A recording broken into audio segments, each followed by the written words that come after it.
තාමත් හොයන්න බෑ. ගෙන තිබ්බ විනාශ කර හිතරක් නෙවෙයි ආසියා දකුණු ආසියාවේ වටිනාම පුස්තකාලය යාපන පුස්තකාලය ගෙන තිබ්බා. ඒ කියන්නේ ඔය 88 89 කතන්දරේ පටන් ගත්තේ 88 නෙවෙයි. ඒකට කලින් පටන් ගත්තේ. මේක ඇත්තටම 1978 පටන් ගත්තේ. මේක 78 90 කාලය දක්වා තියෙන විශාල පරාසක කතන්දරයක් මේ තියෙන. ඒ නිසා ඒ නොදන්නා අයගේ දැන ගැනීම සඳහා අපි කියන්නේ මේක 78 90 දක්වා විශාල කාල පරිච්ඡේදයක මහා දැවැන්ත භීෂණයක් අපේ තිබ්බා ජයවර්ධන ප්‍රේමදාසගේ භීෂණය. ඒක තමයි ඇත්ත. මේ භීෂණය තමයි ජයවර්ධන ප්‍රේමදාසගේ භීෂණය. පටන් ගත්තේ 78 ඉවර වුණේ 90ක් පහුලා ගිහිල්ලා. ඒ නිසා ඒ ඉතිහාසය හරියට අපි තේරුම් ගත යුතු තියෙනවා. 88 තියෙන එක ඇතුලේ පොඩි කෑල්ල. කොහොමද සිද්ධ වෙන්නේ? අපි කවුරුත් දන්නවා මේක පටන් ගන්නනේ විධායක ජනාධිපති ක්‍රමයත් එක්ක.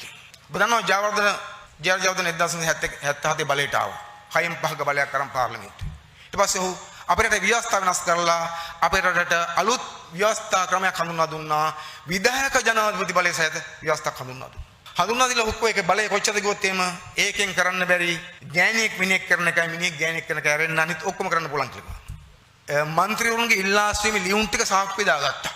අඩු ගානේ රටට නෙමෙයි පක්ෂයට ප්‍රජාතන්ත්‍රවාදී දුන්නේ නැහැ ජයාර. දැන් ඔය ප්‍රජාතන්ත්‍රවාදීන් දොඩන මහත්තුන්ට අපි කියන්නේ ජයවර්ධන තමන්ගේ පක්ෂයට ප්‍රජාතන්ත්‍රවාදී දුන්නේ නැහැ. මන්ත්‍රීවරු හැමෝගෙම ඉල්ලාස්වීමේ ලියුමක් කරන් සාක්ෂි දාගත්තා. ඒ මන්ත්‍රී කතාරොත් එම දිනයක් දැම්මා. එයා ඉල්ලාස්සේ. ඊට පස්සේ පටන් ගත්ත මර්ධනේ.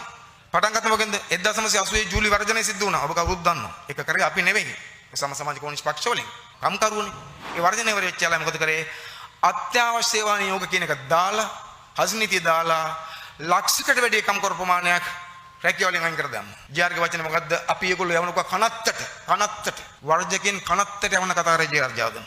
රැකියාව නැති කර විශාල ප්‍රමාණයක්. ඒකේ ප්‍රතිඵලය මොකද්ද? මම හිතන්නේ ඔය 20කට කිට්ටු ගාණක් දිවිනසා ගත්තා. රස්සාවල නැතුව ජීවත් වෙන්න බැරුව.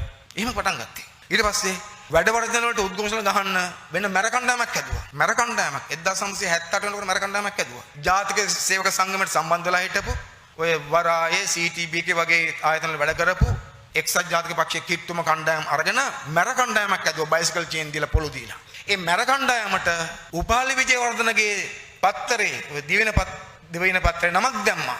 මොකක්ද නම? තක් සංස්ථාව කියලා. තක් සංස්ථාවේ නම දාලා අපි නෙවෙයි නම දැම්මේ. උපාලිගේ පත්‍රේ නම දැම්මේ. තක් සංස්ථාවක් හැදුවා. කොතන හරි වැඩ වර්ජන සිද්ධ වුණොත් උද්ඝෝෂණයක් වුණොත් පාරේ පිකට් එකක් කරොත් එහෙම එතෙන්ට පැනලා ගැහුවේ ඒගොල්ලෝ හමුදා පොලිසිය ආවේ නැහැ. මැරව දාලා ගැහුවා. එහෙම තමයි ආවේ. 80 ජූලි වර්ධනයට කලින් පටන් ගන්න කලින් ඒ වගේ මැරව ගහලා සෝමපාල කියලා කම්කරුවෙක් මරා දැම්මා. දැන් ඉතිහාසෙ කවුද කතා කරන්නේ?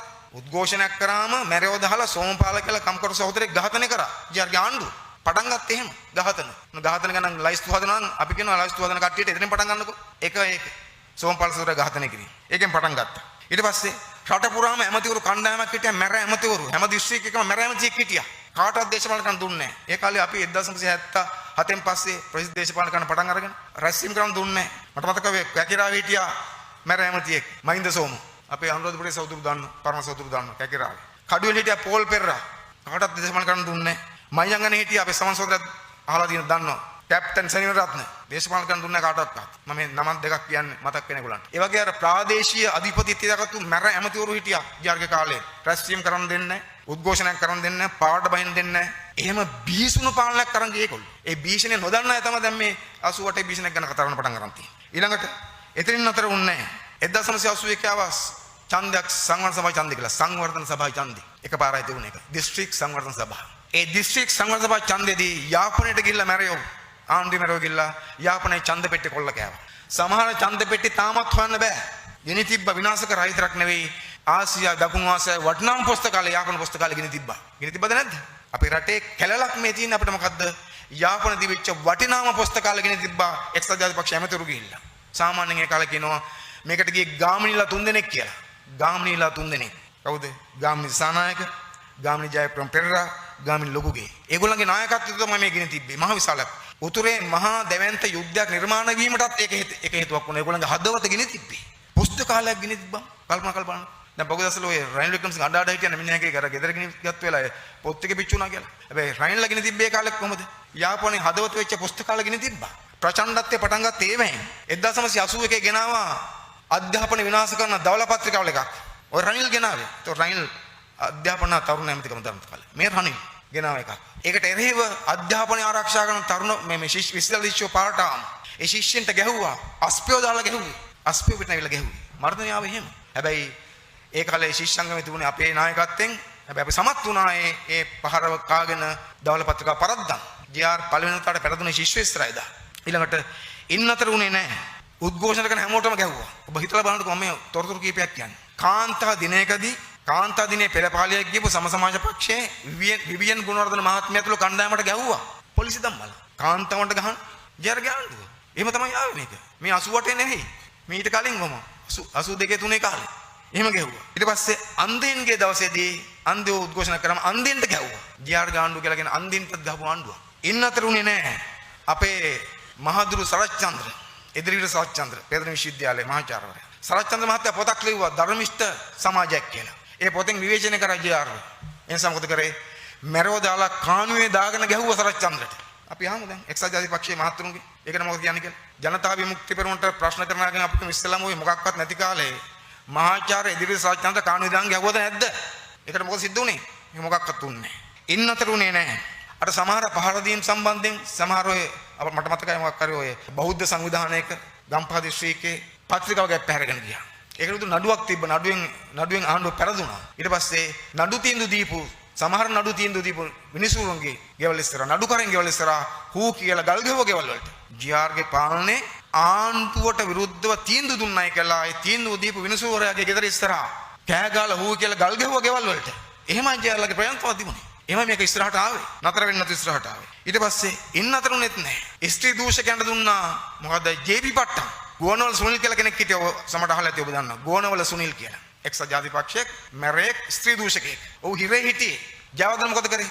ජනාධිපති සමාව දීලා මිනිහව එළියට අරගෙන ජනාධිපති සමාව දීලා ස්ත්‍රී දූෂකයෙක් එළියට අරගෙන මිනිහට මුළු දිවෙන්ටම බලපානා සාමනිසුකමක් දුන්නා. ජේ.ආර්. දැන් ඉතිහාසෙ මොකොත් නොදන්න අපේ චූටි බබාලා ළමයි දැන් අපේ ඇඟිල්ල දික් කරනවා 88 89 අහන්න. අපි කියන්නේ ඉස්සලා 88 කලින් 82 1 3 කට්ටිය ඉස්සලා කතා කරලෙමු. ස්ත්‍රී දූෂකයෙක්ව දඬුවම් කරලා තියද්දි ජනාධිපති සමාවදිල හිරින්දාස් කරගෙන ඒ ස්ත්‍රී දූෂකයාට මැරයට රටටම බලපාන සාමසුකමක් දුන්නා නම් ජයවර්ධන යා කොහොම පළකෙත්. එහෙම මේක පටන් ගත්තේ. ඒතර එතනින් නතරුනේත් නැහැ. අපිට මතකයි එක වෙලාවක ඔය ගැටපේ පන්සලේ හාමුදුරු මොකක් හරි ජයාට විරුද්ධ මොනවා කිව්වා කියලා ගැටපේ පන්සල වට කරලා කටුකම්බි ගැහුවා. දැන් කවුද ඒකන කතා? මේ හාමුදුරනේ ගැටපේ පන්සල වට කරලා කටුකම්බි ගැහුවා. ජයා ඔය බෞද්ධ කතා කිව්වට. එහෙම තමයි මේ ඉතිහාසය පටන් ගත්තේ. ඉන්න අතරුනේ නැහැ. 83 මහචන්දේ තියන්නේ මෙතන තිබුණා. 83 මහමැතිවරණේ තියන්නේ නැතුව තිබිච්ච 6න් 5 ආණ්ඩුව මිසහට ගෙනියන්න 82 දෙසැම්බර් මාසේ ජනමත විචාරණයක් තියලා හොරචන්ද දාලා ඒක කොල්ල කාලා මොකද කරගත්තේ අර පාර්ලිමේන්තුවේම තව අවුරුදු 6කට දික් කරගත්තා. ප්‍රජාතන්ත්‍රවාදීද ඒක? මැතිවරණ තියන්නේ ප්‍රජාතන්ත්‍රවාදීද? මහාචන්ද තියන්නේ නැතුව මහාචන්ද තිබ්බනම් අර සංයුතිය වෙනස් වෙනවා. ඒ නිසා මොකද කරේ? ජනතා විමුක්ති පෙරමුණත් පාර්ලිමේන්තුවට යනවා. ඒ නිසා මොකද කරේ? ඡන්දකල් දැම්මා ජනමත විචාරණයකින්. එහෙමයි ඒගොල්ලෝ පටන් ගත්තේ 1983. ඉන්න අතර උනේ නැහැ. ඊට පස්සේ 1983 කළු ජූලිය නිර්මාණය කරා. කළු ජූලිය නිර්මාණය කරා. අපේ රට අපකීර්තියක් වෙච්ච සිංහල දෙමළ ජනයා අතර බෙදුම් රේඛාව නිශ්චිතල ගහලා වෙන් කරපු ලෝක ඉස්සරහ ලංකාව අපකීර්තිපත් කරපු කළු ජූලිය නිර්මාතෘවරු කවුද? ජයවර්ධන පාලනය. මේක මේ ගම්වල ඉන්න එක්සත් ජාතික පාක්ෂික කලබල වෙන්න එපා. මේක කියන්නේ ඒගොල්ලෝ ගැන නෙවෙයි. ජයවර්ධන පාලනය මේ කියන්නේ. ජයවර්ධන පාලනය. කළු ජූලිය නිර්මාණය කරලා අපේ රටේ හැමතැනම තිබිච්ච දෙමළ ජනතාවට අයිති කඩසහප්පු ගිනි තියලා උන් මරා දැම්මා. ඒ මැර කණ්ඩායම එක්සත් ජාතික පක්ෂයේ ආශිර්වාද සහිත මැර කණ්ඩායම පොලිසිය පැත්තට බලන් හිටියා. වෛද්‍යවරු මැරුවා. ඉංජිනේරුවරු මැරුවා. ඔබ දන්නවද සිනමා ශාලා කීයක් ගිනි තිබ්බද කියලා? අපේ රටේ ගොඩක් සිනමා ශාලා තියෙන දෙමළ මහත්තුරුන්ට අයිතිලා සිනමා ශාලා ගොඩක් ගිනි තිබ්බා. අනුරාධපුරේ ගිනි තිබ්බා. කොළඹ ගිනි තිබ්බා. චිත්‍රාගාර ගිනි තිබ්බා. ආර්.ටී. චිත්‍රාගාර ගිනි තිබ්බා. චිත්‍රාගාර ගිනි තිබ්බා. චිත්‍රපට විනාශ වුණා. බාලදී කාලේ චිත්‍රපටයක් තිබ්බා සිරිපතුල කියලා. බෞද්ධ චිත්‍රපටයක්. ඒ සිරිපතුල කියන චිත්‍රපට නිෂ්පාදනක දෙමළ මහත්තයෙක්. මට මතක වෙන්කට් වගේ නම. එයාව ඝාතනය කරා. ඝාතන කරද්දී කිව්වලු මම තමයි සිරිපතුල හැදුවේ කියලා. ඒවා හැවුනේ අර මැරෙව. සිරිපතුල චිත්‍රපට නිෂ්පාදක කරපු දෙමළ මහත්තයත් මැරුවා. එහෙමයි පටන් ගත්තේ. ඒක විශාල විනාශයක් කරා. අපි ආම ඒගොල්ලන්ගේ 83 කීයක් විතර දේපල පිච්චුවද කියලා. පුච්චපු දේපල ගන්න. ඒ මැරෙව මේ රටේ ජනතාවගේ දේපලනේ. දෙමළ ජනතාවට අයිති වුණා රටේ දේපලනේ ඒවා. කඩසාප්පු, චිත්‍රපට ශාලා, චිත්‍රාගාර කොච්චර විශාලද? මිනිස්සු කොච්චර මැරුවද? තේරුම් ගන්න. එහෙම මරලා ඊට පස්සේ මොකද කරේ? ඒ කළු ජූලිය පාවිච්චි කරලා දේශපාලන පක්ෂ තුනක් තහනම් කරා. තේරුමක් නැතුව. ජනතා විමුක්ති පෙරමුණ, කොමියුනිස්ට් පක්ෂය, නව සමතාවකේ. ওই පක්ෂ තුන තහනම් කරා. තහනම් කරලා අර දෙක පස්සේ අයින් කරා. ජනතා විමුක්ති පෙරමුණේ තහනම දිගටම පවත්වාගෙන ආවා. මොකද අපි කරවරත් අපි කිසි වරදක් කරලා තිබුණේ නැහැ. අපිට නඩුවක් තිබුණේ නැහැ මොකක්වත්. අපි ජූලි කලබල සම්බන්ධයි කියලා කවුරුවක්වත් මොකද අපිට කියලා තිබුණේ නැහැ. එහෙම නඩු මොකක්වත් නැහැ. හැබැයි තහනම දිකට කරගෙන ආවා. ඒ කියන්නේ මොකද්ද? ජූලි කලබල ඒගොල්ලෝ ජූලි කලබල ඇති කරලා ඒක උපයෝගී කරගෙන ප්‍රජාතන්ත්‍රවාදී ලෙස දේශපාලන කරපු දේශපාලන